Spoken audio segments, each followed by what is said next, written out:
Hi everyone, welcome to 5 Quote Shakespeare, Harry Potter and the Philosopher's Stone clips. If you like what you see, don't forget to like and subscribe, and be sure to visit my YouTube channel for a chapter-by-chapter analysis of the most important themes in the story. See the description for details. Thanks for watching.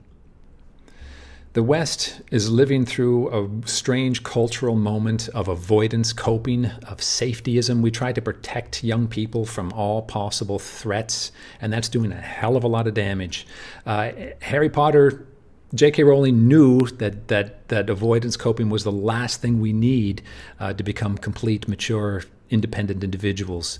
Many episodes in the Harry Potter series, not just this book, but many of the books, demonstrate how the only way to overcome our fears is to face them.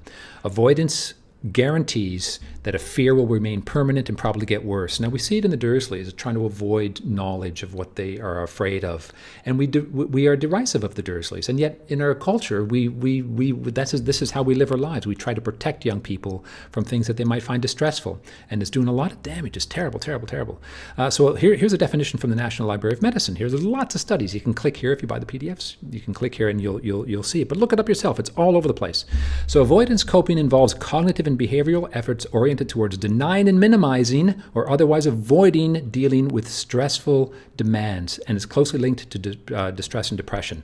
Mr. and Mrs. Dursley, that's exactly what they do. They try to deny and minimize something that they don't understand, something that they're afraid of.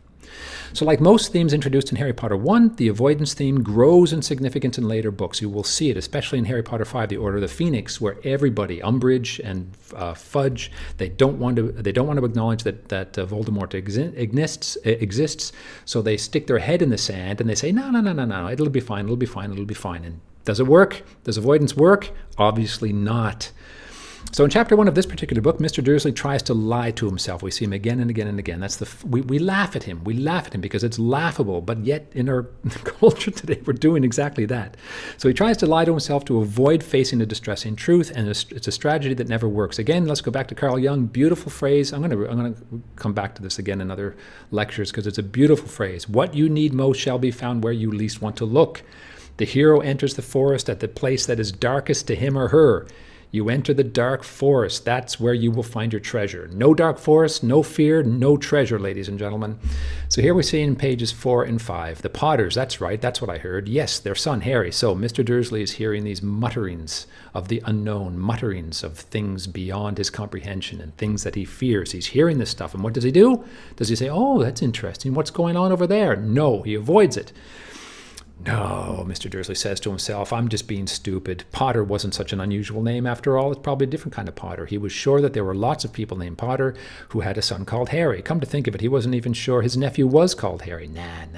He's trying to lie to himself. Go ahead, lie to yourself. Your subconscious knows what's real, and your subconscious will come back and punish you, oh my goodness, in the form of distress and more depression and more anxiety. So, good grief, what a stupid culture.